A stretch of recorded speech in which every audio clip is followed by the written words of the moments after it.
Bom dia a todos. Estamos aqui com vocês mais uma vez para falar um pouco sobre aspectos de uso de computadores, de mídias, e vamos ouvir hoje, tem um debate bem gostoso, bem intenso, e eu vou logo passando a palavra para os nossos palestrantes. Vamos estar aqui com o doutor Maciel Porto Fernandes, doutora Luciana Correia Alves, doutora Rejane Pinheiro e doutora Luciana Conceição de Lima. Bom, iniciar logo aqui rapidinho para a gente aproveitar esse tempo com o doutor Maciel Fernandes. Bom dia, doutor Maciel. A palavra é sua. Bom dia a todos, né? Eu queria, né, primeiro agradecer, né, o convite da professora Tereza, né, minha colega lá da UES, também, né, saudar aí, né, todos os participantes, né, dessa mesa, né, e, né, ao público, né, que está nos assistindo aí, né. Eu sou uma pessoa fora, né, da área, né, sou da área de ciência da computação, né, a professora Tereza me sugeriu, né, pediu para comentar, né, um pouco, né, sobre o meu ponto de vista, né, e aí, então, eu vou falar um pouquinho sobre nós, profissionais da computação, né, como é que a gente trata, né, faz análise de dados na área de saúde, né. Então, eu já tenho trabalhado nos últimos anos aí com vários trabalhos, né, inclusive trabalhos com né, de cooperação, né, com estudantes lá da UES, né, do PPC CLIS, né, e a gente tem feito uns trabalhos bem interessantes, né, de unindo, né, os esforços, né, do conhecimento. Então, vou apresentar aqui uma pequena apresentação para a gente começar a discutir aí os assuntos.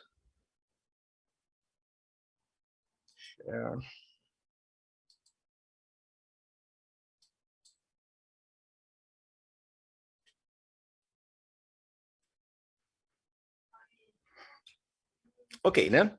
Bom, então, como o título, né, como fala, né, quer dizer, o Big Data em saúde coletiva, né, uma visão pelo lado da computação, né, então eu vou falar um pouquinho, né, eu não vou falar, assim, sobre vantagens, né, desvantagens, né, que os outros, né, participantes da mesa, né, vão falar até mais do que eu, né, mas, assim, eu vou falar pelo nosso lado, né, as dificuldades que a gente tem e abrir, né, algumas possibilidades, né, de trabalho, né, que a gente pode desenvolver, né. Então tá aí, né, meu nome, né, Marcel Porto Fernandes, eu sou docente, né, da Universidade Estadual do Ceará,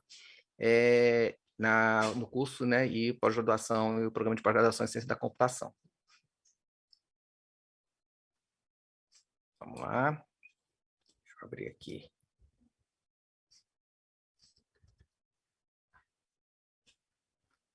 Bom, uma coisa, né, que a gente tem que observar, né, que, de fato, né, cada vez mais tem se usado, né, ferramentas de aprendizagem de máquina, né, na área de saúde, né. As aplicações assim mais claras, né, assim, que a gente tem trabalhado, né, primeiro são análise, né, de exames, né, em larga escala, né, quer dizer, particularmente, né, imagens, né, reconhecimento de imagens, né, que é bastante difícil, né, para um olho humano, né, identificar num exame de imagem uma pequena patologia, né, alguma coisa assim, ainda inicial. Então, o computador nesse ponto, né, essas ferramentas, né, ajudam bastante nesse ponto, né. E também a questão de políticas públicas, né, o acompanhamento clínico, né, de pessoas doenças crônicas, né, a otimização, né, do atendimento físico, né, da distribuição dos postos de saúde, né. E aí, então, sempre o pessoal da saúde, né, sempre vem perguntar assim, pô, mas quer dizer que o computador vai substituir, né, os médicos, né, os enfermeiros, né? Então, eu sempre faço uma brincadeira, né, que isso aí, na realidade, é um mito, tá? Não há possibilidade, né, disso acontecer. E por que que isso acontece? Porque o computador, ele só sabe aplicar o conhecimento passado. Tá? Então, quer dizer, a gente, né, o tema, né, do congresso, né, que é a COVID, né, uma doença nova, né, que surgiu, né, no final de 2019, o computador não pode ajudar nada, né? Ele não consegue ajudar em nada porque é uma coisa nova, então ele não tem base de conhecimento, né? Então você pode até saber alguma coisa, doenças cardíacas, né? AVC, infarto, etc., porque são doenças antigas, você já conhece, já tem alguma base de conhecimento, né? Mas doenças novas é extremamente complicado, né? Você conseguir tirar algum conhecimento. E a grande questão é que a vantagem, né, foi que com os poucos dados que foram coletados rapidamente, né, eu me lembro, né, que dados do NHS, né, que eu tive acesso a uma base de dados de mais de 10 mil casos. Naquela época, né, a gente achava que ia ser uma doença pequena, né, ia ser em março de 2020, eu já tinha uma base com 10 mil casos, com todo o diagnóstico, com várias medidas de exame. Então, quer dizer, a grande vantagem é que a gente consegue fazer esse processamento, né? E a grande motivação, né, que isso aí exige um trabalho multidisciplinar. Então, não pode se dissociar a computação, a saúde, né, tem que trabalhar em conjunto, porque interpretar esses dados é complicado, né? Tá? Só para a questão do trabalho multidisciplinar, né, eu tenho exemplo aqui, né, vários artigos, né, esses são artigos que eu fui coautor, né, nos últimos anos, né, só para mostrar o exemplo, né, esse último artigo aqui, né, tem gente do PPC CLIS, né, a professora Lúcia Duarte, né, que também é orientadora da Luana, né, tem meu aluno, meu orientador, quer dizer, juntou gente de vários lugares, né, de várias áreas de conhecimento, né. Então, demonstra, né, a força, né, desse trabalho multidisciplinar, que esse trabalho foi tanto relevante para a área de saúde como para a área de computação, por causa que foi uma calibração, né, foi uma escolha de algoritmos que obteve um resultado bem interessante. Então, só para uma breve introdução, né, a aprendizagem de máquina consiste na área de construir algoritmos, né, para predição de dados. Por que a gente fala de predição? Porque a predição é mais do que uma previsão, né? Uma previsão ela só é basicamente uma análise estatística, né? E a predição envolve um aprendizado mais complexo, inclusive você considerando fatores que não são objetivos, né? Fatores indiretos, né? Fatores emocionais, fatores, né? Que você pode tentar incluir, né? nesse modelo, né? Aí a gente tem basicamente são 3 tipos, né, de aprendizagem de máquina. Elas todas as 3 são usadas na área de saúde, né? O aprendizagem supervisionado, que é quando você cria uma função matemática, né, para você predizer um resultado a partir de novos dados. Então você aprende com o passado e tenta aplicar, né? Então são as classificações, as regressões, né? A regressão é mais estatística, né? Mas são técnicas que a gente pode usar. O não supervisionado é quando a gente faz dados brutos, né, onde a gente tenta fazer alguma similaridade, né? O exemplo mais clássico é, por exemplo, agrupamento, né? Ele é usado em saúde, né, para você definir, por exemplo, locais dos postos de saúde, ou qual o local de atendimento mais rápido, fazer a logística do sistema de saúde, né, de entrega de medicamentos, assim por diante, né? Então, também é um algoritmo que é usado nesse tipo, né, de ação, né? E o semi-supervisionado, que é quando você tem uma base parcialmente rotulada, né, parcialmente indicada, e aí você faz a entrada de novos dados, né? Então a gente tem, por exemplo, dados contínuos, né, onde você vai ajustando esse aprendizado a partir dos dados novos, né? Então você consegue ter um algoritmo, digamos assim, que aprende, né? Aprende com o tempo.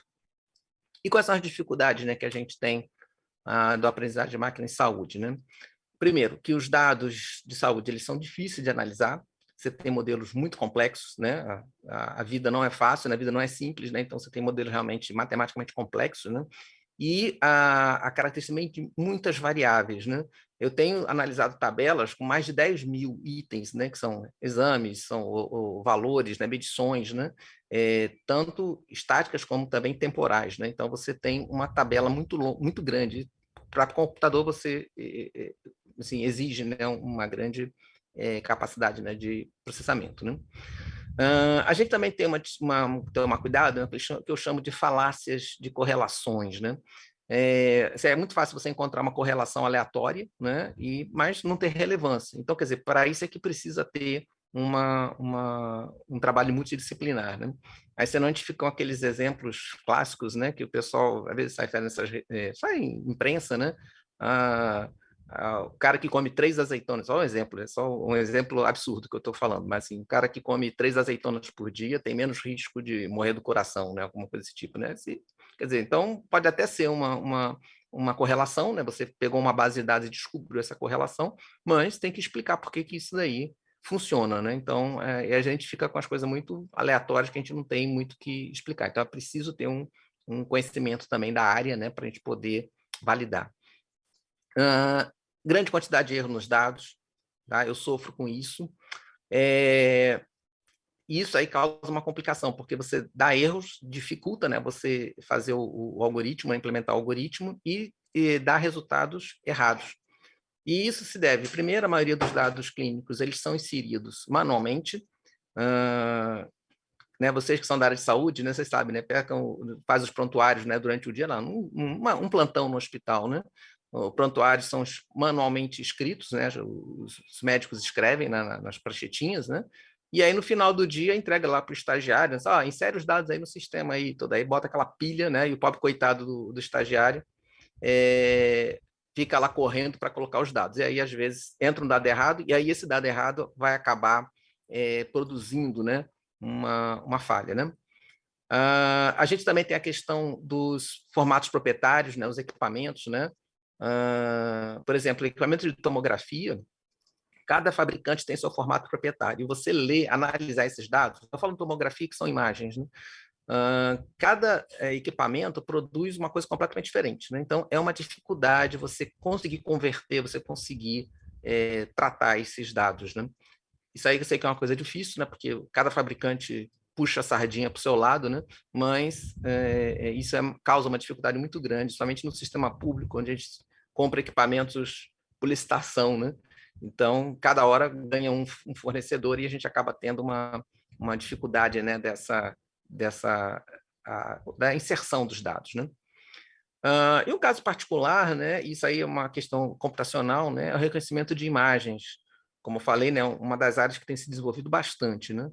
A maioria desses exames, né, possui uma imagem de alta resolução, né, da ordem de 100 megapixels, né, daí para mais, comparado com uma câmera fotográfica que é 20 megapixels, 10 megapixels, né? Então você vê que é uma quantidade, né, quadrática, né, elevada ao quadrado 100 vezes maior, né?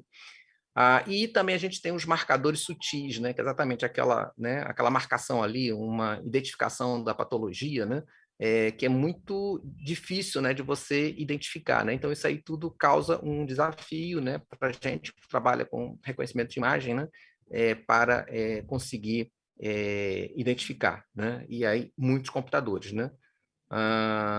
Qualquer análise dessa daí leva horas, né, para você ter um resultado. E aí, fazendo só um pouquinho aqui de uma propaganda, né, nossa equipe lá tem desenvolvido, né, uma ferramenta, né, a gente chama de Healthcare IQ, né, que seria inteligência, né, em cuidados clínicos, né, mais ou menos assim, né. E a gente está juntando, né, várias ferramentas, né, open source, né, várias ferramentas abertas, né, e que mais ou menos tenta montar esse fluxo, né. Você pega o dado bruto, aí você faz uma limpeza, né, faz um tratamento desse dado, né, aquele que eu falei, né, os dados errados que a gente consegue entender, aí você guarda num formato intermediário, depois você tem a plataforma de análise, né, dos dados, né, e um módulo onde a gente faz né, a configuração, né, e a parametrização de todo esse sistema, né, de tal forma que a gente possa repetir, né, esse análise, né, futuramente, né. Ok, então agradecer aí, né? Colocar aí meu contato aí, depois se vocês quiserem trabalhar, né? Que a gente faz a discussão, eu estou aqui à disposição. Eu acho que eu consegui cumprir o horário. Com certeza. O doutor Marcial, que é o professor de todos nós, né? A gente está com a banca aqui super híbrida, né?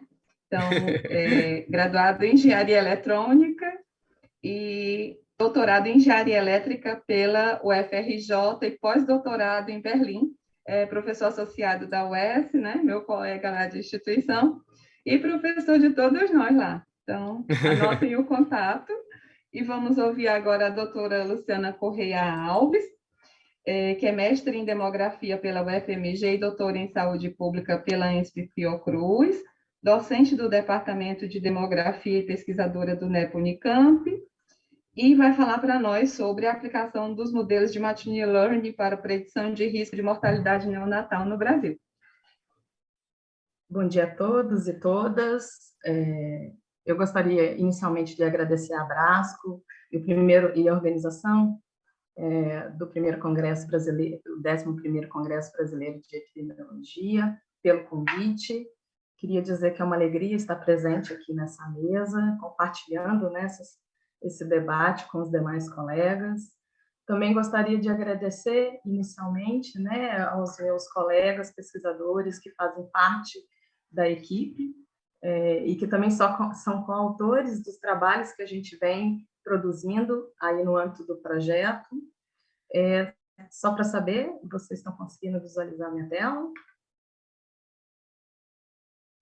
Sim. Sim, sim. Obrigada. Bom, gente, a mortalidade infantil, né, já é aí constantemente pesquisada em todo o mundo por representar um importante problema de saúde pública.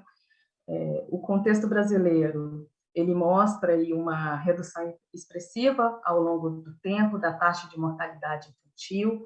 Segundo os dados do IBGE, houve uma redução, né, importante de 29,02 para 17,22 óbitos, né, para cada 1.000 nascidos vivos. Em consequência disso, a gente observa um aumento aí da esperança de vida ao nascer, que em 2010 representa aí 73 anos, né?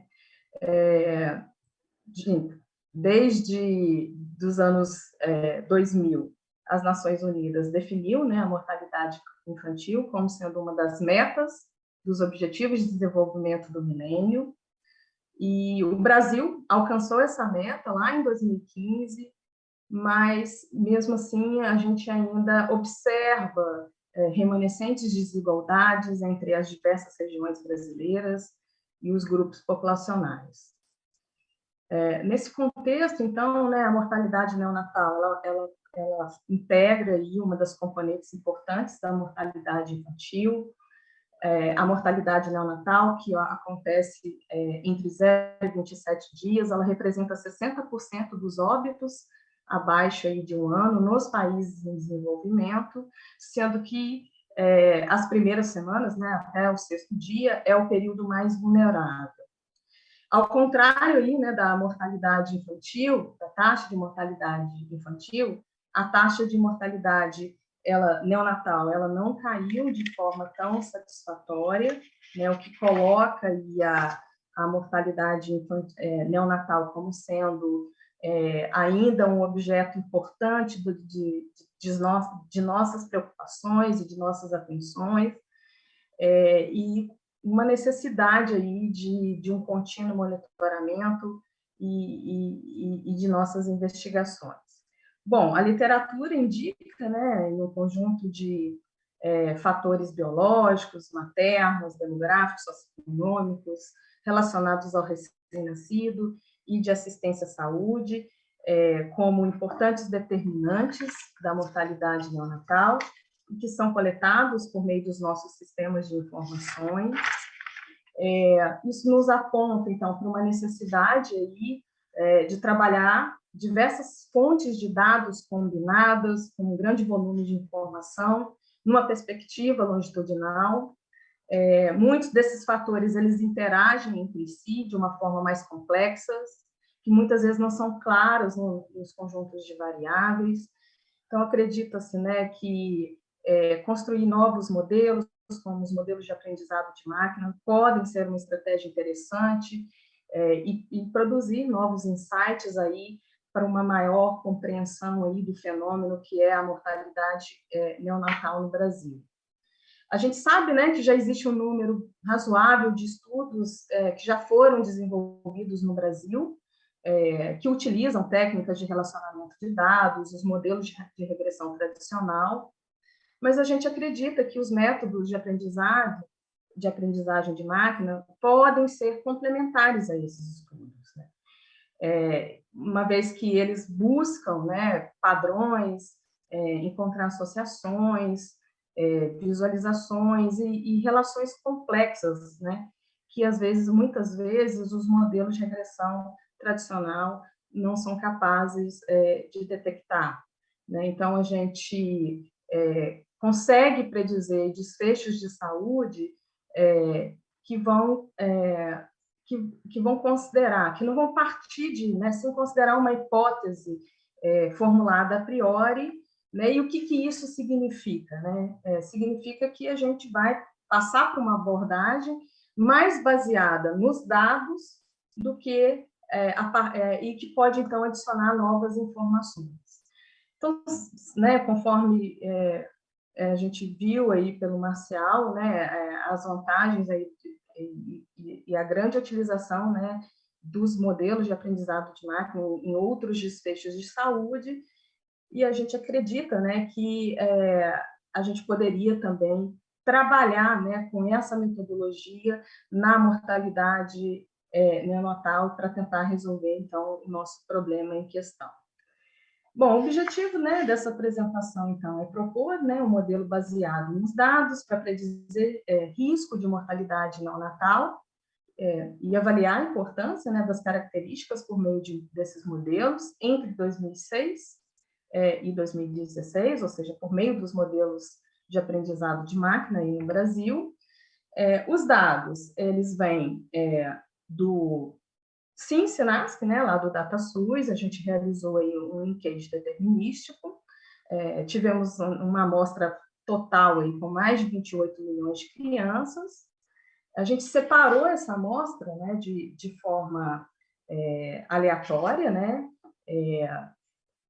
separamos 10% dessa amostra, inicialmente, na qual não foi realizado nenhum tipo de tratamento, né, nenhum tipo de pré-processamento, e os outros 90%, a gente fez todo aquele processo, né, de limpeza, checagem para inconsistência, né, conforme o Marcial disse, muitas inconsistências no banco de dados, e a gente, né, chegou, então, numa amostra composta aí de 302.943 crianças para uma amostra balanceada, né? O que consiste a amostra balanceada? É quando você tem a classe de vivo com a mesma quantidade de classe de mortos e uma amostra de mais de 28 milhões de crianças para desbalanceado, ou seja, nessa amostra desbalanceada, a gente tinha 99,4% de vivos. As variáveis, elas integram, então, o que a gente tem disponível lá no SINASC, que são um conjunto de variáveis aí, separada por blocos, né? As demográficas, as socioeconômicas de recém-nascido, gestação e parto. Na fase de pré-processamento, a gente... que é uma fase importante aí nesse processo de ajustar os modelos, né, os algoritmos, porque você consegue otimizar o desempenho preditivo de cada modelo. Nessa fase, a gente transformou as variáveis contínuas em categóricas, né? Alguns autores colocam que isso é um procedimento que melhora significativamente o desempenho de classificação de alguns algoritmos, e nós fizemos o One-Hot Encoding, que é transformar todas as variáveis categóricas em dummies. Da parte de análise propriamente dito, então a gente trabalhou com os modelos de machine learning, a gente testou vários algoritmos, tá? Fizemos vários algoritmos de classificação, né, Support Vector Machine, Random Forest, o Action Boost, árvores de classificação, foram vários testados, mas eu vou apresentar aqui o resultado dos dois que tiveram melhor performance aí nos resultados, que foi o Random Forest e o Action Boost. A gente aplicou também aí o aprendizado supervisionado, né, conforme a gente observou na palestra anterior, né, que é quando a gente tem os rótulos, né, a gente já tem as respostas aí para os nossos resultados. Nós fizemos a validação cruzada, né? O que é isso? Então, a gente separou aí um subconjunto de amostras, ela é usada para ajustar o modelo, e as amostras restantes são utilizadas para testar a eficácia do modelo. Então, a gente separou de forma aleatória 80% da nossa amostra para o treino e testamos em 20% das nossas amostras restantes, sendo que isso foi realizado aí por 10 vezes, foi repetido, né, por 10 vezes, e, enfim, o resultado, então, ele é agregado e resumido. A gente fez, né, isso para a amostra no balanceado, né? e depois a gente também testou, treinamos, né, no balanceado e depois testamos na amostra desbalanceada. A gente consegue, né, a partir desse procedimento aí, gerar uma matriz de confusão para cada algoritmo, por meio, né, do procedimento de validação cruzada, e aí a gente chega em alguns valores únicos aí para as métricas. Então, foi calculado, né, as métricas: acurácia, sensibilidade, especificidade, curva ROC e a área sobre a curva, que é o AUC. E a gente também, uma estratégia importante, né, que aquela amostra, inicialmente, que a gente separa, aqueles 10% da amostra separada lá no início, e que não recebeu qualquer tipo de tratamento, a gente depois aplica, né, o algoritmo nessa amostra, porque é como se a gente estivesse simulando realmente aí uma amostra real, né, um dado real, que é uma forma também da gente avaliar sobre possíveis sobreajustes. Rapidamente, né, então, eu falei com vocês que né, a gente aplicou o Random Forest, que é o que ele faz, né? Basicamente, ele constrói árvores com base nos dados, né? Um subconjunto aleatório de variáveis para informar cada divisão dos dados e usa as decisões de cada árvore para alcançar uma única, né? A gente aplicou o XGBoost, né? O XGBoost, que começa com árvores de aprendizagem mais fracas e vão construindo aí árvores mais confiáveis com base nos resíduos das previsões de cada árvore anterior. E, por fim, né, embora eu não tenha trazido o resultado, mas também a gente testou, que foi o suporte Vector Machine, que cria ali uma fronteira que melhor separa os dados calculando os vetores de suporte e que está aí, então, o mais distante possível de todos esses pontos. Já nos resultados, gente, essa é uma tabela que mostra uma distribuição relativa para algumas variáveis selecionadas, tanto para a classe balanceada, para a amostra balanceada, quanto para a amostra desbalanceada e para vivos e mortos, né? E que vocês podem observar que para cada uma dessas amostras, o que a gente observa é que as porcentagens foram bastante similares, tanto para a classe vivo quanto para a classe mortos. Esse é o segundo resultado, né, que a gente produz aí a partir dos algoritmos, que é a curva ROC, a matriz de confusão para os classificadores, né, avaliados, tanto para a amostra balanceada, aqui, a figura esquerda, quanto para a desbalanceada, que está aí à direita. Vocês podem ver que todos esses métodos apresentados apresentam uma performance similar, né? Então, se a gente observar aqui o AUC, do XGBoost para o balanceado, bem próximo aí com o resultado para o desbalanceado, e o Random Forest também, né? 92,56% para o balanceado e 93% para o desbalanceados. Só para, né, para algumas pessoas se familiarizarem, na matriz de confusão, você tem aqui que a linha o dado, as classes observadas, ou seja, são as classes reais, e as colunas são as classes preditas, né, aquilo que o algoritmo produz. E a diagonal são os valores que o modelo gerou como os diagnósticos corretos. Ou seja, se a gente pegar aqui o primeiro quadrante, que é óbito, significa que o ponto observado do dado era da classe 1, né, era o dado da classe 1 e o valor predito também foi da classe 1, ou seja, 84,58% foram classificados corretamente como mortos para o Random Forest no balanceado e 85,63% para o XGBoost. Tá? E os valores do último quadrante, que é esse aqui, né, eles também seguem essa mesma lógica. Ou seja, a partir disso, a gente pode, né, também conseguir aí calcular todas as métricas restantes e a gente consegue observar aqui que o modelo, né, acertou bastante, tanto para o Random Forest, para o balanceado e desbalanceado, quanto para o XGBoost, para o balanceado e o desbalanceado. Tá? A acurácia, né, que é o número de predições feitas corretamente pelo modelo, sobre todas as predições feitas, também para o Random Forest foi aí 87%, e para o XGBoost foi de 89% para o balanceado e 92% para o desbalanceado. Então, a gente teve aí uma performance bastante interessante, né? Esses foram os dois algoritmos que tiveram o melhor resultado. A gente também consegue gerar visualizações que nos mostram o grau de importância das variáveis na predição da mortalidade neonatal. E vocês podem observar que tanto para o balanceado quanto para o desbalanceado, a gente teve um ranqueamento das 6 primeiras variáveis mais importantes, semelhantes, né?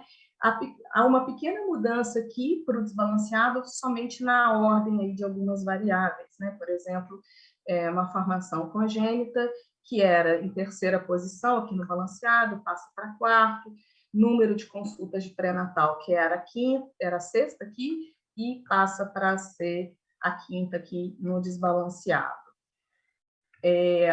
A gente também consegue, né, a partir desses resultados, dessas predições, a gente construiu um aplicativo, né, com aquelas variáveis, né, que integraram as nossas análises, em que, a partir desses modelos que a gente treinou e, enfim, estabeleceu como o ideal aí para as predições, a gente consegue selecionar as variáveis, né?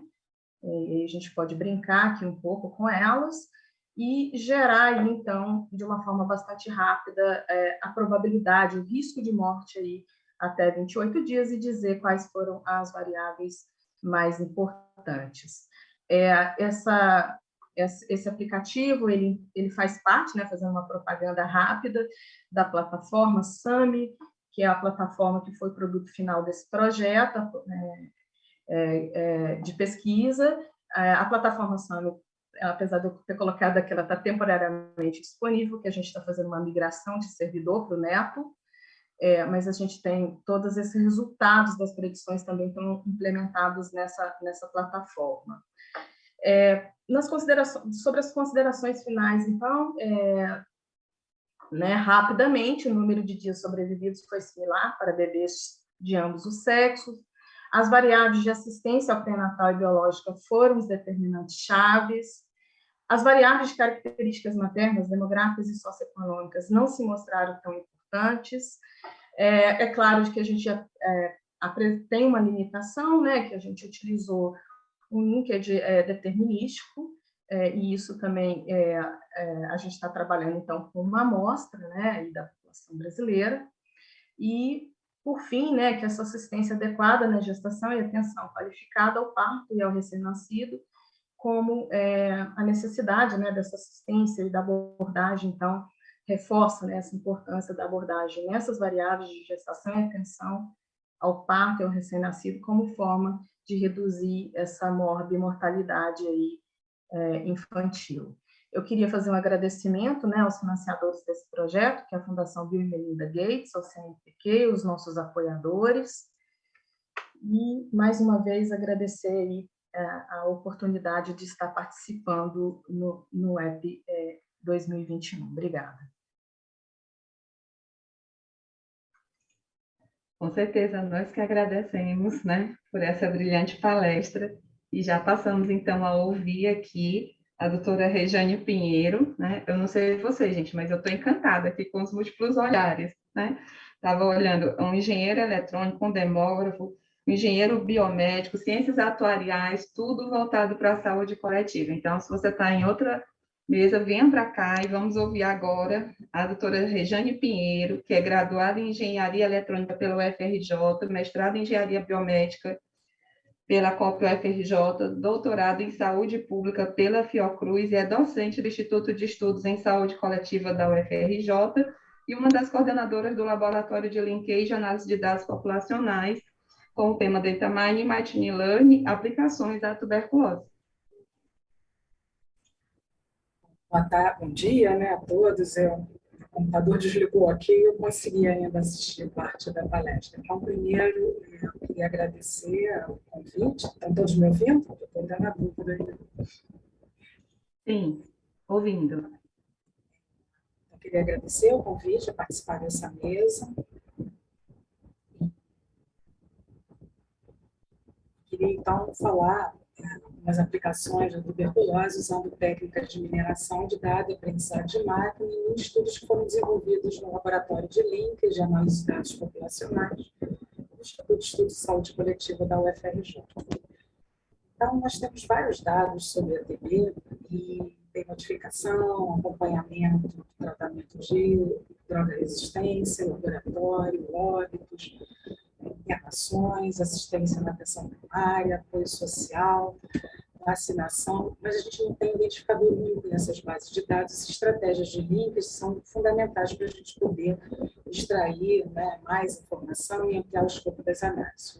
Então, eu trouxe aqui 4 exemplos para dar alguns olhares diferentes, um focando mais o linkage, outro focando a trajetória dos pacientes até adquirirem, né, até o diagnóstico da tuberculose droga-resistente, um de predição de destinos favoráveis e um para perfis de morte e tuberculose. Esse primeiro aqui que fala do linkage, né, do sistema laboratorial com de notificação de casos de tuberculose, o foco foi, a gente tem múltiplos registros do mesmo indivíduo em tempos diferentes, dos 2 sistemas, em especial no laboratorial. O tratamento da tuberculose é longo, 6 meses, e requer um segmento com exames. Então, primeiro a gente fez uma deduplicação dos sistemas, não eliminamos os registros, mas usamos chaves determinísticas e grafos para achar os identificadores do indivíduo. E no linkage propriamente dito, né, entre a notificação e o laboratório, a gente usou também chaves determinísticas, com uso de algoritmos fonéticos, estratégias probabilísticas e revisão manual com base em regras. E a gente vê aqui a necessidade de estratégias múltiplas, que 60% mais ou menos dos pares foram encontrados por meio das abordagens probabilísticas, um terço mais ou menos com probabilística e uns 10% com revisão manual. Aqui é um exemplo só para o que eu gostaria de focar e que diagnosticados como positivos laboratorialmente e 20% apenas notificados. Com esse link a gente consegue identificar isso. E um outro olhar também é pensando nos casos atendidos, né, na atenção primária, casos novos e tuberculose pulmonar apenas. Então, se a gente vê que um terço mais ou menos dos casos, eles foram, o exame foi solicitado depois do início do tratamento e juntamente, né, o exame solicitado junto com o tratamento, e nesse caso aqui, por exemplo, 40% eram negativos. Eu vou discutir aqui, né, para o bem e para o mal, e a ideia aqui também de olhar já os casos que tiveram a solicitação do exame diagnóstico antes do início do tratamento, a gente consegue ver também que aproximadamente os 40% foram iniciar o tratamento mais de 2 semanas, mais de um mês depois desse diagnóstico. Então, aqui umas considerações rápidas, né, que o linkage ele traz mais dados, ele amplia o escopo das análises, a qualidade do dado ele requer múltiplas estratégias e tem sistemas onde isso vai ser muito mais necessário.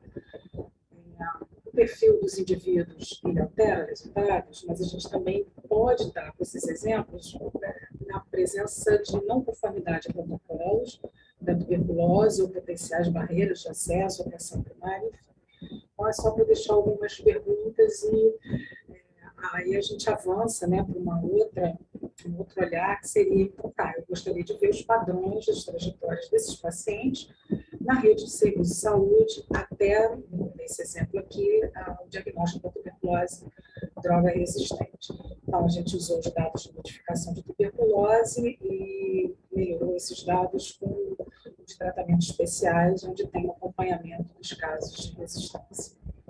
Então, o que a gente queria aqui é ver se características dos indivíduos, da área de residência, do local de atendimento, alteravam, né? Tinha algum padrão. A gente estava interessado nessa visualização. Então, a gente modelou em grafos, usando como nós os bairros, os pacientes e o encerramento, né? Resistência, cura, abandono, etc. Resultado rápido aqui, para mostrar que a maior parte das trajetórias, elas eram com um tratamento anterior, inclusive com cura, com abandono, aqueles tratamentos que a gente espera, né? A resistência, você abandona, ou seja, não segue adequadamente o regime de medicação, você tem uma chance alta de resistência, mas esses eram menos frequentes na base. Aqui uma visualização para mostrar as trajetórias, o tamanho da bolinha, a resistência maior, que é o foco desse exemplo, o abandono seria o tamanho seguinte, mostrando aqui no caso uma trajetória longa, e a cura é a bolinha pequenininha, né? As cores frias, o azul, são atendimento na unidade básica e o vermelho hospitalar. Então, aqui separando os diagnósticos feitos, os diagnósticos de resistência feitos na unidade básica, a gente vê que a maioria é atendida na unidade básica com diagnóstico feito com algum atendimento hospitalar. E no caso dos hospitalares, você tem uma frequência grande de idas ao hospital antes do diagnóstico da resistência, né? E aí a gente gostaria de ver locais mais propensos. Então, essa forma de visualização foi por bairros, não sei se vocês conseguem ver direito, são as redes diferentes, né, os grafos diferentes de cada bairro. Aí eu destaquei 3 padrões diferentes de trajetórias, esse com menos tratamento anterior, mas muita coisa feita na atenção básica, um outro bairro onde você tem muito atendimento em hospitais, e um outro bairro onde você tem trajetórias mais longas, permitindo visualização. Essa outra visualização é mais para ver as características dos pacientes, não dá para ver muito bem aqui, mas a gente vê uma característica, vê as trajetórias, se elas são diferentes, para um bairro específico. Então, essas formas diferentes de modelagem de dados, elas podem ajudar a gente a visualizar alguns padrões para extração de conhecimentos, de ações, e para favorecer ações mais locais.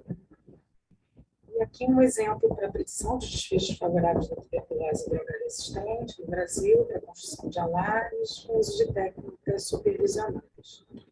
Então, aqui, o sistema de acompanhamento dos pacientes com tuberculose droga resistente, história prévia dos tratamentos no SINAM e correção do encerramento com o sistema de mortalidade.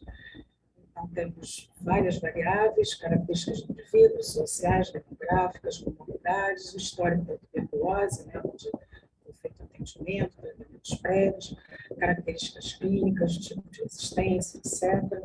E algumas variáveis relacionadas ao acompanhamento. Então, tem um conjunto de características que são identificadas no início do tratamento e um outro conjunto de características mais ligadas já durante o tratamento. A gente fez alguns modelos, né? E tinha desbalanço dos dados, ainda bem, mais cura do que desfechos desfavoráveis. A gente tentou eliminar, a gente eliminou os registros iguais para diminuir um pouco o desbalanço. E utilizamos 3 técnicas, uma linear, né, como multilinear, logística, uma floresta aleatória e o Extreme Gradient Boosting, que é um avanço, né, da floresta aleatória. É um modelo linear e modelos não lineares. As estratégias, testamos algumas estratégias para desfecho, cura versus qualquer desfecho favorável, os 3 desfechos favoráveis ou os 4 desfechos. Usamos 2 conjuntos de dados, seriam predições na entrada, no início do tratamento, com 15 variáveis, e uma outra que juntava mais variáveis sobre reações adversas, mudanças de tratamento já no segmento, para ver se muda o risco de desfecho desfavorável. E também testamos com conjuntos com menos variáveis. Então, assim, nesse caso, os modelos lineares tiveram erros de predição muito maiores do que os não lineares. O XGBoost mostrou os menores erros, né, de predição, e esse que a gente já tem um dado menos, né, desbalanceado, são só com os modelos dos 3 desfechos favoráveis com menores erros. Olhando o diagnóstico, ou seja, a predição de risco de desfecho favorável na entrada, de 3 desfechos, a gente vê que quanto mais informação cai, né, o erro na predição desses desfechos desfavoráveis. E nessa tentativa de ver se a gente diminuindo o número de variáveis para facilitar, né, a construção de alarmes, também, quanto menos variável, maior o erro já esperado nisso, né, maior o erro de predição. E aí, como considerações, a gente pensa, né, testar modelos que incorporem a mobilidade, saber dessa necessidade, melhorar os dados, utilizar estratégias para lidar com esse desbalanço que pode atrapalhar essas predições, porque eles vão tender, né, existe uma tendência para dizer melhor do que ele vê mais. E aí, com isso, a gente tentou uma outra estratégia para usar uma técnica para mineração de dados para obtenção de perfis especiais, né, de pacientes com tuberculose, para mortalidade, né, dos casos que foram a óbito. Então, a ideia aqui era focar perfis especiais para ver se a gente, oferecendo mais atenção nesses perfis, talvez a gente tenha uma efetividade maior da assistência. Usamos regras de associação, no caso aqui é o SINAM, seguido por 2 anos no sistema de óbitos, só adultos, pulmonares, e eliminamos os registros do SINAM que tinham HIV positivo ou comorbidade gravoide. Mas no linkage, pelas causas de morte, a gente viu que 1/3 mais ou menos morria, os que morriam de tuberculose, e existia uma parte, 3,5%, que morriam com causa básica AIDS, uma parte sem registro da TB como associada e outros com registro da TB. Causas externas e a metade do óbito por outras causas. A gente usou o algoritmo a priori, né, que ele dá cesta de itens, né? Então, se eu tenho esse itens, então esse desfecho seria mais útil. Usamos, então, essas métricas, né? Suporte, confiança e lift, mais de frequência e outras que gostamos, assim dizer, mais a força, né, dessa associação, e encontramos alguns perfis interessantes, debatendo também com especialistas. Mas usamos métricas, né, as métricas para ajudar. Bom, então, para os óbitos por tuberculose, temos 3 perfis mais relevantes, né? Homens, adultos, eram casos novos e que morriam precocemente, na fase intensiva do tratamento, com menos de 2 meses, né, desde o início do tratamento. Mulheres jovens, diagnosticadas em hospital, e pacientes que eles morriam antes do diagnóstico da morte, vamos dizer assim. Eles eram homens pretos e pardos, idosos e casos novos. Focar nesses perfis é relevante. No caso dos óbitos por AIDS com TB, eram mais mulheres, também adultas, caso novo, sem teste, né, e provável diagnóstico feito no hospital.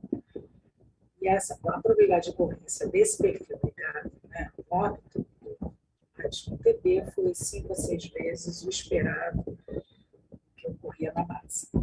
Já nos casos de AIDS, óbitos por AIDS sem TB, eram mais homens, também adultos, caso novo, pretos e pardos, atendidos em unidades básicas de saúde, e não houve referência ao tempo de sobrevida nenhuma das regras.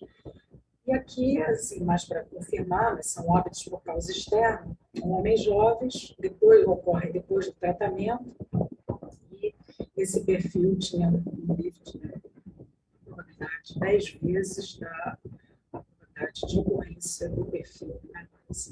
E os óbitos por outra causa, que a gente identificou que eram maiores tempos de sobrevida, 100% de confiança nos casos de perfis que ou se destacam idosos, escolaridade mais alta, branca, imunidade básica, um teste de HIV, bacilos não realizados ou o HIV negativo. Assim, só para destacar, quer dizer, esses perfis com óbitos durante o tratamento, né, a fase intensiva, são perfis que a gente tem que prestar bastante atenção. Agora, nesse caso, esse algoritmo ele possibilita, né, destaque de perfis menos comuns, né, dependendo das métricas que você use, e há risco de associação escura, principalmente nessas bases que a gente usou, que tem poucos registros, muitas variáveis, a gente desenvolveu uma unidade para comentar aqui, uma metodologia para geração de regras, vamos dizer assim, regras válidas.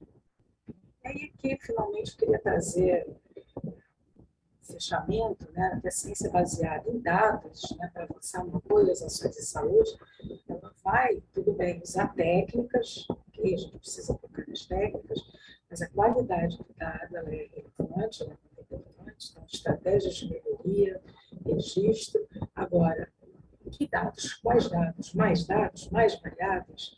Então, a gente pensa, será que a inclusão da complexidade nos modelos conceituais a gente também tem que prever? Porque a tuberculose ela é um problema ainda, um grande problema de saúde pública, porque a gente conta um programa de controle de atribuições muito bem definidas e disseminadas em diferentes esferas de atuação. O tratamento ele é padronizado, gratuito, eficaz, amplamente disponível no SUS e existe uma rede organizada de complexidade. Porém, ainda embora reduzindo incidência e mortalidade, a gente ainda, a meta para alcançar, né, o que foi impactuado, ainda está longe de ser atendido. Então, algumas coisas, talvez, para além dos dados, basicamente das variáveis mais ligadas ao indivíduo, a gente tem que considerar, pensando que os resultados, tanto a incidência ou desfechos desfavoráveis, qualquer desfecho, né, não depende só do paciente, do lugar de residência, da rede de serviço, da gestão ou da unidade de tratamento. Você tem setores externos, né? Enfim, você tem uma série de relações que estão ligadas a isso e talvez considerar só algumas variáveis, características do indivíduo, alguma coisa do ambiente, alguma coisa da unidade de saúde, talvez não sejam suficientes. Aqui mais para falar do time, né, do laboratório, que tem profissionais de saúde coletiva e da computação, colaboradores de outros locais, e também de serviço de saúde. A gente procura trabalhar no modelo de Secretaria de Saúde Acadêmica. Enfim, os financiadores, e obrigada.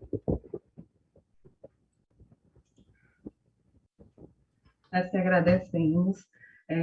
Eu vou passar a palavra para a próxima, Luciana. Nós temos duas Lucianas nessa banca, mas eu vou pedir para a doutora Rejane depois. Tem algum barulhinho de fundo, doutora Rejane, próximo à senhora? A gente ainda vai ter um espaço para as falas, mas maravilhosa a fala, e a gente fica pensando, né, nos desafios. Então, vamos ouvir agora a doutora Luciana Conceição de Lima, ela que é quase minha vizinha aqui da UFRN, né? Docente do Departamento de Demografia e Ciências Atuariais da UFRN, doutora em Demografia e vice-coordenadora do Programa de Demografia da UFRN, secretária-geral da ABEP e membro do Comitê de Especialistas para o Enfrentamento da Pandemia Covid. Vai trazer o tema distanciamento social durante a pandemia, monitoramento a partir de geolocalização de celulares. Vamos ouvi-la.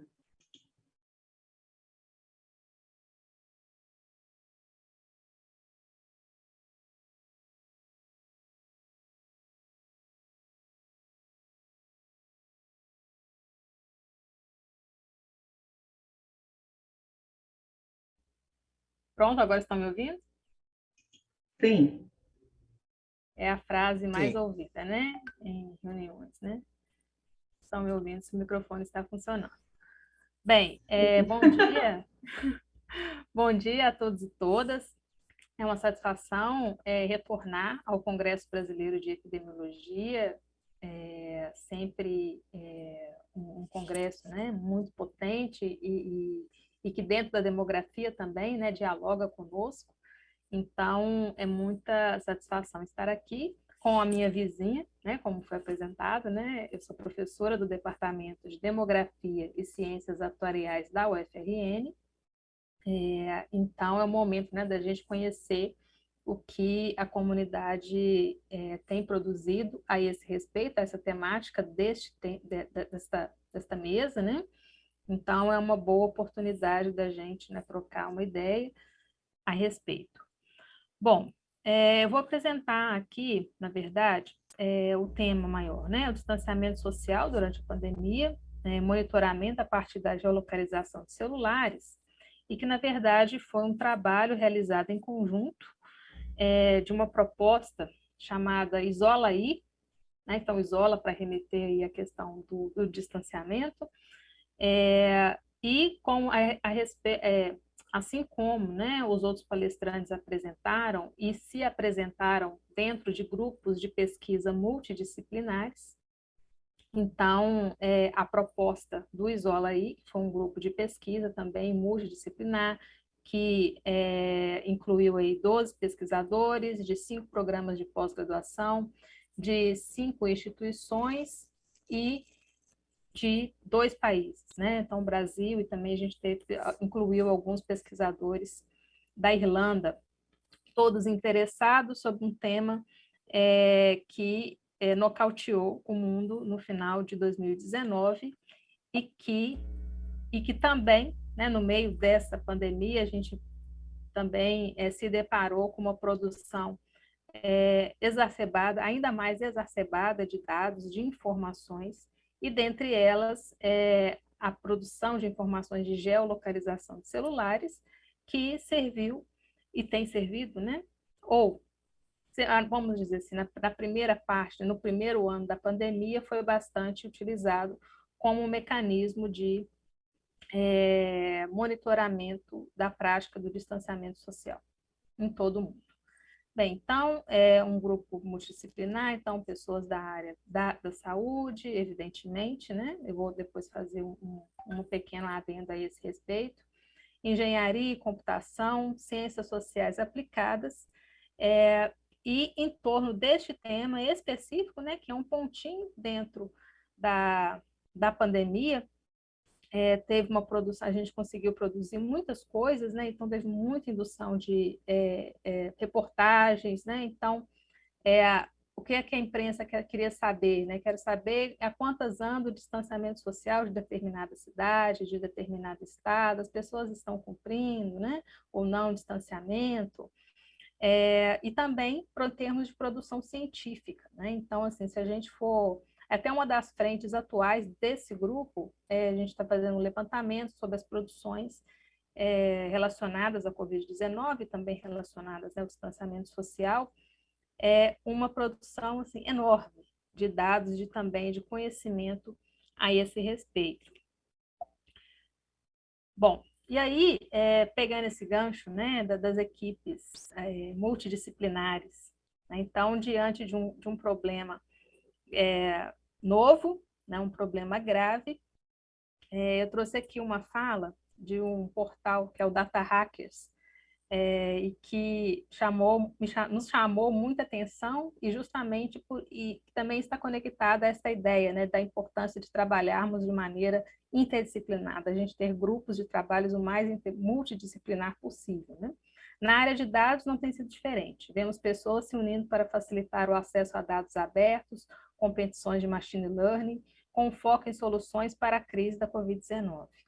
Sabemos que toda iniciativa é válida, principalmente se o objetivo é ajudar, mas nos sentimos na obrigação de dar uma dica para toda a comunidade antes de sair fazendo dashboards. Estude epidemiologia. Então, é o carro-chefe, né? E assim, é importante a gente ter essa noção, principalmente voltando, né, para aquelas áreas afins, que produzir dados, não é o fim, né? A gente tem que saber aplicar, tem que saber situar. Então, dentro dessa discussão do distanciamento social, a discussão da crítica da informação, foi muito importante, e dos limites, né? Então, vou falar um pouco aqui sobre questões éticas, né, relacionadas a essas informações. A gente está falando de pessoas, a movimentação de pessoas, né? Então, a epidemiologia no centro, mas as outras áreas trabalhando em conjunto para tentar conter, né, esse grave problema de saúde pública que nos abateu. Bem, então, quais foram as principais fontes de dados? Né? Aqui ao longo da apresentação eu vou fazer meio que um resgate, lá no finalzinho eu vou colocar algumas provocações, né, já que vivemos uma situação já bastante distinta daquela, né, em que a gente se descortinou lá por volta de março de 2020. Então, as empresas Google, Apple e Inloco foram as principais fontes de dados de geolocalização de celulares para monitoramento do distanciamento social. Tem outras fontes de informação que também forneceram, né, medidas indiretas, né, como o Waze, mas a gente vai destacar aqui essas três. Bom, então coloquei aqui rapidinho, né, colocá-las lado a lado, né, limites espaciais, detalhes, atualização e status. Então, da Google, né, então, nos primeiros meses em que a Google, né, passou a divulgar os seus relatórios, eles nem eram estruturados em base de dados, era um PDF que era disponibilizado, né? Então, no início, a gente lançava a mão de outras técnicas para a gente poder extrair essas informações. E era em nível país e estado. Em nível municipal, começou a ser divulgado mais lá para o meio, quase finalzinho de 2020, início de 2021, em que se passou a ter informações municipais, e não em todas, mas para algumas. Então, essa questão de ter a representatividade, ela foi um fator importante. Bom, se referia, né, às visitas em conjuntos, em seis conjuntos de locais, né, depois eu vou falar um pouco mais à frente. Então, fazia referência a um período de linha de base, que era considerado um período neutro, né, mas a gente vai ver mais daqui a pouco que não era tão neutro assim, a depender da localização, né? São dados aqui, a gente está falando de todo mundo. Então, com relação ao período, às 5 semanas, né, de 30 de janeiro a 6 de fevereiro, qual foi a mudança percentual das visitas em determinados locais, né? Então, esse foi um termômetro, né, que foi bastante utilizado no primeiro momento. A periodicidade era variável, então não tinha muito um estabelecer, né, de quando esses dados poderiam ser atualizados, principalmente lá no início da pandemia, e atualmente ele se encontra ativo. Vou mostrar aqui dados até dia 20 de novembro. E aí, mais um pouco, uma startup de Pernambuco, a Inloco, que tinha, né, dentro da sua carteira, né, de projetos de parceiros, né, ela tinha informações em que era possível você fazer esse acompanhamento e para município e também em nível intramunicipal, para um determinado conjunto de municípios, não eram todos, né? Então, dentro da sua carteira de negócios, ela tinha lá os parceiros, se o usuário ele ativasse, né, a localização de um determinado parceiro, você tinha condições de identificar, de geolocalizar a movimentação daquela pessoa. Então, era um indicador calculado como 0 e 1, uma informação diária, mas que foi descontinuado justamente por ela ter saído, né, desse ramo, do ramo de mídia, e perder uma parte dos seus parceiros, o indicador passou a ficar mais frágil e a opção da empresa foi descontinuar. Lá por volta de março de 2021, foi bem no início deste ano. E temos também a Apple, né, com dados para países, estados, municípios, alguns, né, na verdade aqui são algumas capitais, tendo como referência uma linha de base, 13 de janeiro, informações diárias, o nível de atualização, e que também se encontra ativo. Bem, vamos às limitações, né? Essas informações elas foram largamente utilizadas por comitês científicos, né, pelos estados, por municípios, para o seu monitoramento, né? Então, assim, as angústias, né, ou as perguntas, né, que sempre saíam era, né, qual que é a representatividade? Esses dados são de fato representativos? Quem são essas pessoas? Qual o perfil dessas pessoas? Por questões éticas, então, dados civis sobre esses indivíduos não ficavam disponíveis, né? Principalmente aqui falando no caso da Inloco, né? Que a gente está falando de um dado de uma startup brasileira. Mas você sempre eram essas indagações. Mas na ausência daquela informação, vou falar mais um pouco, essas informações posso dizer que no conjunto elas funcionaram e foram balizas, né? Bom, então, da Google, né? Você tinha lá informações para o número de visitas, né, a varejo, lazer, mercados e farmácias, parques, estações de transporte público, locais de trabalho e áreas residenciais, né? E aí começam a vir as dúvidas, né? O que está considerando dentro de parques? Os primeiros relatórios eles eram muito assim, telegráficos, né? Você não tinha como detalhar. Hoje em dia, se você entrar lá no relatório da Google Mobility Report, ele tem mais informações detalhadas, dá exemplos, né? Então, ao longo do período, a metodologia dessas informações elas foram melhorando. Privacidade, né? Então, usuários, no caso da Google, usuários que habilitaram o histórico de localização. Então, não estou falando de todos, né? Estou falando só daqueles que habilitaram esse histórico. E aí, algumas das limitações, né? Eu falei da linha de base, do período que era referência. Esse período que é referência, nem todas as partes do mundo era um período que ainda estava livre, que ainda não havia um mundo, né, pré-Covid.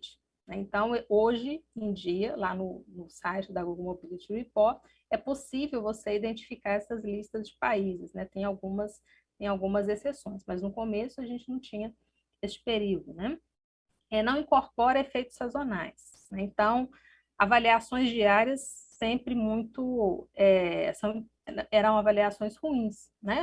Você tem no final de semana um padrão de circulação de pessoas muito distinto durante a semana, né? E hoje em dia, desse relatório da Google, eles colocam, né, alguma série de perguntas, né, e uma série de questões que devem ser levadas em conta, né? Então, o período, né, no domingo, né? Quem é o perfil de trabalhador que vai continuar circulando e que vai se expor a uma possível contaminação? É distinto de um professor, é distinto de uma pessoa que trabalha de segunda a sexta, evidentemente, né? E algumas visitas, por exemplo, visitas às parques. Não necessariamente um comportamento da população, né, em quebrar ou não o distanciamento social, mas naqueles períodos, né, mais quentes do ano, as pessoas vão visitar mais parques. E aí vai ter um outro padrão de circulação. E nos períodos mais frios, a mesma coisa. Né? Então, eles colocam uma série de questões lá que antes não eram colocados. Da Inloco é isso, era o percentual de pessoas que permaneceram em casa, então era uma estimativa, considerando que aquele local que o celular não movimentou era o local que era a residência da pessoa. Né? Então, você considerava que era o percentual de pessoas que não saíram de casa. E aí, posteriormente, na verdade, era um índice, foi transformado, né, num percentual que vai de 0 a 1. Quanto mais próximo de 1, significa maior proporção de pessoas que permaneceram em casa. Usuários habilitados de empresas parceiras, também, né, nas metodologias, né, você precisava descobrir um pouco mais sobre isso, quem são essas empresas parceiras, será que em municípios de todo porte populacional tem representatividade dessas empresas? Essa foi a grande questão. E o indicador parecia, de fato, não funcionar muito bem para municípios de pequeno porte populacional. Então, essa uma das principais limitações de utilização desses dados, né, que funcionavam mais para capitais ou você agregando para os estados, muito embora o estado vai escondia, né, uma grande heterogeneidade também no padrão de circulação das pessoas durante, né, a parte mais hard da pandemia até então. Da Apple, que você tem ainda mais restrito, né, ele capturava apenas os registros de usuários que acionavam o app Mapas para dirigir uma mobilidade, né? Para dirigir, caminhar ou utilizar transporte público. Né? Embora ele não guarde, do ponto de vista aqui da privacidade, né? Ele não mantém histórico, né? Ao contrário lá dos dados da Google, se limitava a um público bastante específico. Bem, o que essas informações mostraram? Né? Então, o que tinha, né? Você está numa situação, você não tinha muita coisa, então era... E aí é uma coisa que eu sempre costumava falar, assim, principalmente jornalista, quando vinha me perguntar, assim, olha, é uma métrica, né? Você tem que considerar muitas outras, né? Ele sozinho ele não vai ser a bala de prata, assim como nenhum indicador, nenhuma fonte de dados é. Mas é uma métrica, está dizendo alguma coisa e parece guardar algum determinado padrão. Então, aqui são dados, né, de 15 de fevereiro a 30 de abril. Então, cada corzinha aqui representa uma daquelas 6 localidades, né, que eu disse, né, da Google, onde você teve, né, acessos, né?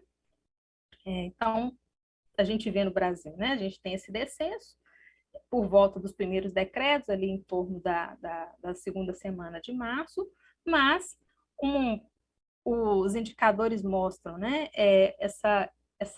esse guardar esse distanciamento social, ele parece ser efêmero e vai se esvaindo em poucos meses. Aqui, por volta de abril, a gente já começa a observar uma quebra, né? Um ganho ou um incremento da mobilidade da população brasileira. Né? Então, a gente vai ter alguns estados, um mais, outros menos, né?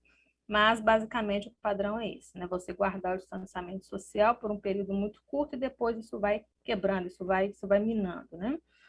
E muito rápido. Né? Então, eu não trouxe aqui, mas se você compara o Brasil com a América do Sul, a gente fez alguns dados, né, comparando o Brasil com a América do Sul, ninguém mais circulou mais do que o brasileiro, né, que a gente já também, por outras vias, né, e pela característica da pandemia, a gente já observou e observa, né. Bom, os dados do indicamento da Inloco, né, trouxe aqui só uma possibilidade de análise, né, e que essas informações, isso aqui é só um mapa de Natal, da cidade de Natal, e que a Inloco, a gente conseguiu, né, um acesso, né, um dashboard, em que a gente tinha, para alguns municípios aqui do Rio Grande do Norte, essas informações para uma unidade geográfica que a gente chamava que são hexágonos. Né? E aí, essa reunião desses hexágonos, a gente conseguia chegar numa unidade administrativa que fosse, né, mais inteligível para aquele fazedor de política pública, aquela pessoa que estava acompanhando a pandemia. Então, aqui, cada recortezinho significa um bairro. Então, tem um padrão por dia, né? Então, essa questão que eu estava dizendo, né, sobre a sazonalidade, né? Então, finais de semana vai ter está mais claro. Então, quanto mais claro, significa maior o percentual de pessoas que ficarão em casa. E quanto mais escuro, menor o percentual de pessoas que ficaram em casa. Né? Então, dentro de uma cidade, embora, né, você tenha limites também, a gente tem limites em termos municipais, dirá intramunicipal. Né? Então, a gente percebia que tinha algumas regiões que o número de hexágonos era menor, né? Você vinha numa base, depois, na atualização, esse hexágono ele já não existia mais. Porém, de um modo geral, a gente pode observar que tinha um padrão bem definido. Né? Aqueles bairros que parecem ser bairros, né? Em que as pessoas tinham menores condições socioeconômicas, a mobilidade era maior naqueles bairros, né? Principalmente aqui em Natal, isso é muito bem definido. Naqueles bairros, por exemplo, né? Você tem mais pessoas que são servidores públicos, né? Ou professores e que puderam guardar mais distanciamento social. Esse percentual de pessoas que ficaram em casa parecia bem maior.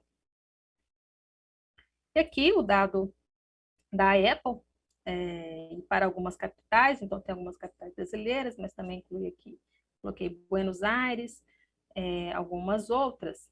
Você tem, né, aqui, essa curva anômala aqui para Belo Horizonte e Rio, é o período de carnaval, antes, né, pré-pandemia. Isso aqui é a mobilidade de pessoas que acionaram aquele apps e do deslocamento do tipo caminhando. Né? Então, aqui é o Carnaval de Belo Horizonte do Rio. E aí depois tem a queda, e depois tem mesmo nessa modalidade aqui de um caminhando, parece ter mesmo esse padrão. Aqui o primeiro é Goiânia, no finalzinho aqui, Buenos Aires. Então, meio uma ilustração daquilo que eu estava dizendo, né? Ninguém mais circulou do que brasileiro no auge lá da pandemia. Bom, aí eu trouxe dados assim, e agora, né? A quantas anda? Já retomamos, né? Então, esses dados aqui é meio para a gente refletir também, assim, acho que são dados que também, né, servem para outras coisas. Aqui eu não suavizei as curvas, então por isso que está esse eletrocardiograma. Então, chama atenção, por exemplo, varejo e lazer, né? A mobilidade, né? Não parece ainda recuperar. Tudo que está, vamos entender, tudo que está acima da linha vermelha significa recuperação da mobilidade em relação àquele período de linha de base, e embaixo da linha vermelha ainda é uma redução da circulação em relação à linha de base. Varejo e lazer ainda não totalmente recuperado, será que ainda é feito de crise econômica? Esses picos aqui correspondem a dias de finais de semana, então aqui no Pax fica bem evidente. E farmácias e supermercados que mantiveram, né, eram locais, né, que durante a pandemia eram classificadas, né, como essenciais, já recuperada e há muito tempo, né, e com um nível de circulação já bem acima daquele observado no período de linha de base. Trânsito, a mesma coisa. Né? Então, já estamos num mundo já praticamente quase aberto, acho que alguns setores da educação ainda não retornaram, né? Se a gente puder, principalmente a educação superior, mas já estamos aqui no mundo, né, em que a circulação ela já está quase que 100% de antes da pandemia. E nesse cenário, né, pensando de um modo geral. Então, essas informações, com toda a sua sorte de limitações, foram importantes às instituições públicas e privadas no monitoramento da pandemia em todo o mundo. E o que vem a seguir, os próximos passos, né? No cenário vacinados, mas não vacinados, e possibilidades, né, de surgimento de novas variantes. Essas informações e tecnologias similares, né, dessa produção de informação, continuarão a ser utilizadas e da mesma forma. Aí eu trouxe aqui mais a título, né, de provocação e para a gente pensar nessa grande produção de informações, o que pode continuar a ser, né, produzido. Aqui a Apple, Samsung e Google anunciaram planos para, no celular, e aí conectado às instituições de saúde, você colocar o seu passaporte, né, o seu passaporte vacinal ali, no seu celular. Né? Então, você vai entrar em algum lugar, tem lá o QR Code, vai lá e faz a leitura, né? E isso vai produzir informação, né? Então, esses dados produzidos, né, será que de certa forma, em algum momento, eles não vão ser utilizados, né, para você monitorar aquelas pessoas que estão com o seu esquema vacinal completo ou não estão com o seu esquema vacinal completo? São dados que estão sendo produzidos e que também aponta, né, para as nossas discussões meio que de hoje e também pensar também sobre os limites éticos dessas informações, qual o limite da sua utilização e de como elas podem, né, se relacionar com cenários que possivelmente a gente deve ainda viver nos próximos anos, tá, relacionado à pandemia de Covid-19. Bom, é isso. Esse aqui é o meu contato. Quem quiser, né, trocar mais alguma ideia a esse respeito, né? Mas vamos aqui ao debate também para a gente poder conversar. Obrigada. Com certeza, nós que agradecemos a todos os palestrantes. Eu estou aqui deslumbrada, junto com os nossos ouvintes. Então, temos algumas perguntas aqui, e aí, pelo andar do tempo, eu vou elencando logo, depois se sobrar um tempinho, aí eu já uso uns minutinhos para fazer consulta.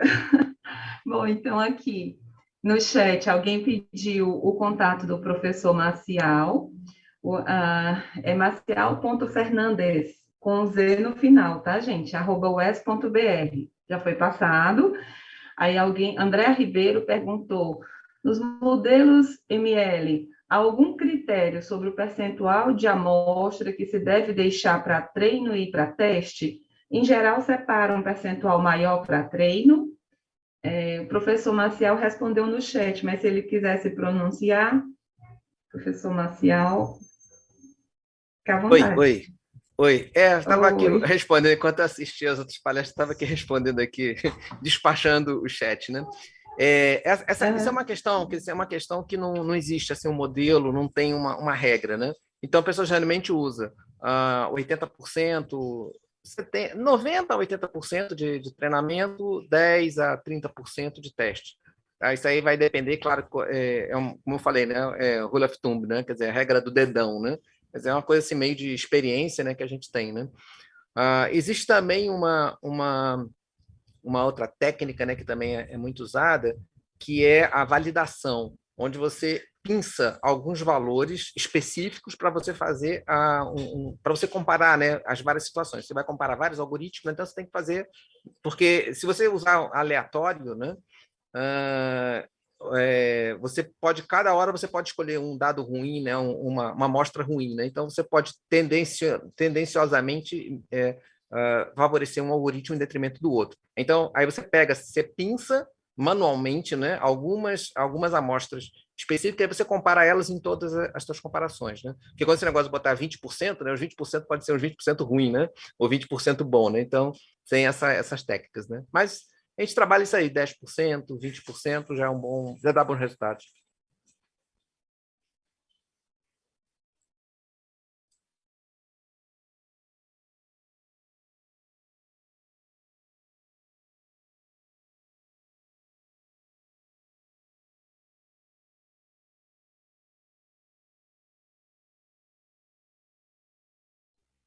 Eu acho que ela tá muda, né? Tereza, você está muda, hein? Tereza.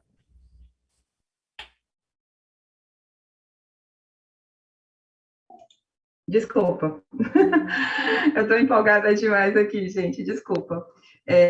Professora Luciana Correia, a construção desse aplicativo foi realizada pela própria equipe da pesquisa ou vocês contaram com alguma ajuda? Pergunta da Kawane Blamberg. Obrigada pela pergunta. O aplicativo ele foi tudo que integrou, que foi implementado na plataforma, foi construído no âmbito do projeto, né? A gente tem um grupo aí, quem desenvolveu basicamente esse aplicativo que eu mostrei, né, especificamente, foi o Rodrigo Bressan, que ele era pesquisador lá na época, né, na ocasião, ele também é da área de informática, então foi ele que desenvolveu. Tudo nós desenvolvemos no âmbito do projeto, somente a plataforma SAMI, que a gente acabou terceirizando, porque você tem um trabalho de back-end grande, né? E aí, para implementar tudo que a gente desenvolveu, né? Lá no projeto, a gente acabou terceirizando especificamente essa parte.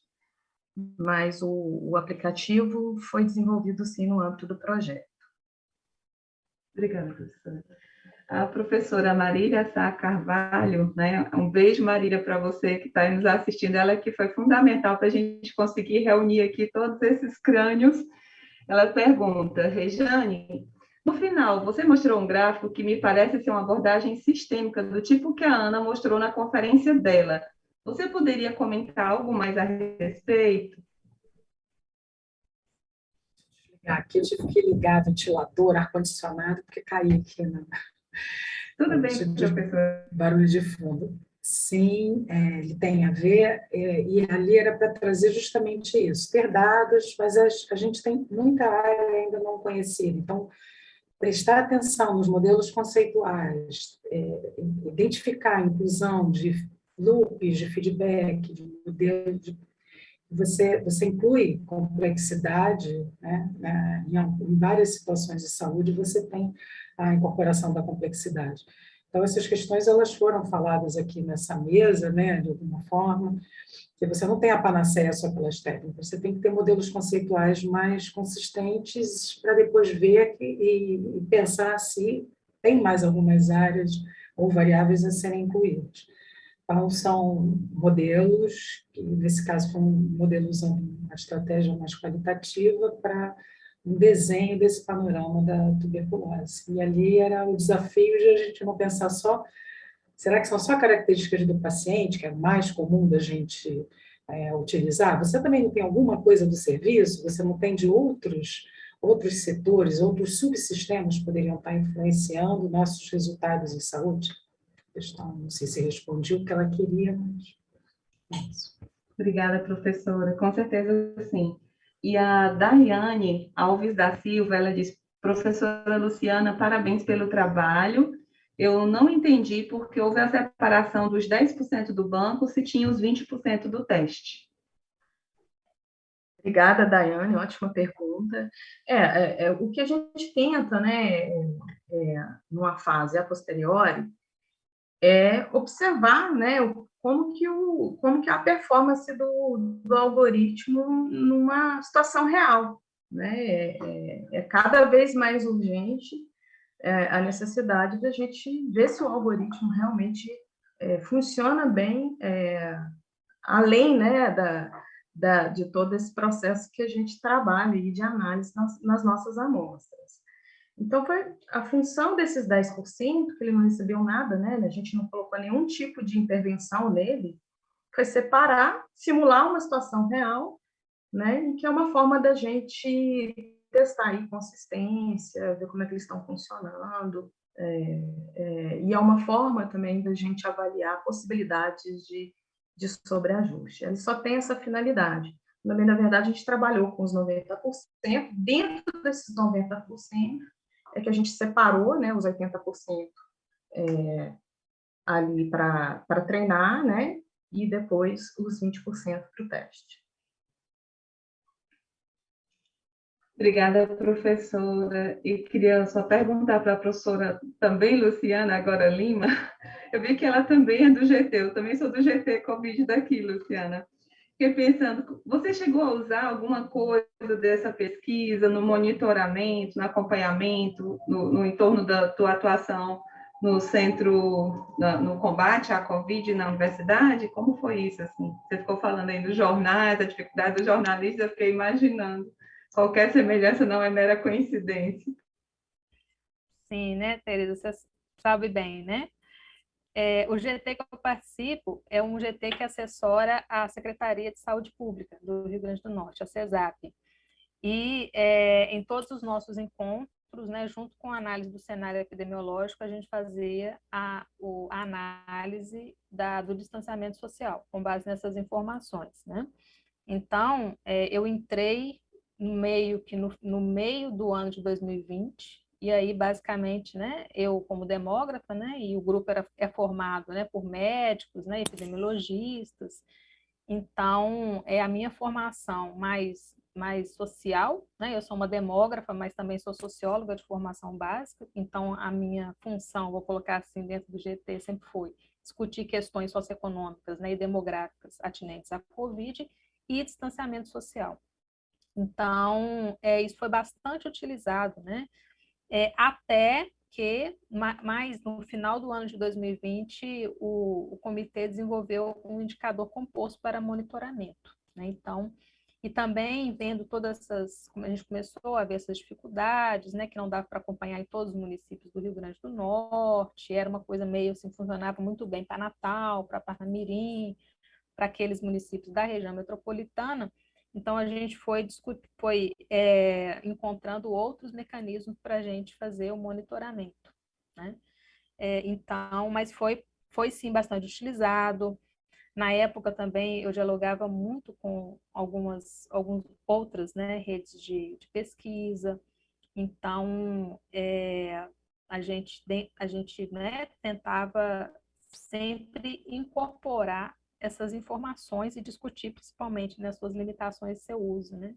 E com o fim, no início do ano de 2020, aí principalmente era a base da Enló, que a gente discutia mais, como ela foi descontinuada e aí foi encerrada, né, meio essa parte, assim. Mas é um trabalho longo, né? Imagino. Bom, a gente só tem a agradecer vocês, vai ficar com gostinho de quero mais, né? Luciana falou que tem uma outra pergunta. Eu não estou visualizando aqui. Na verdade, assim, a gente tem 1 minuto, então se a gente falar rápido, dá. Então, uma coisa que eu fiquei pensando, assim, em relação à ciência de dados, se a gente pudesse resumir, assim, curtinho, quais os próximos desafios? Porque, assim, fiz uma viagem no tempo com vocês, fiquei lembrando, quando eu entrei na UFC, como era difícil ter acesso ao artigo, e sempre as pesquisas diziam, se a gente tivesse uma amostra maior, e agora com a ciência de dados, o que vem no futuro?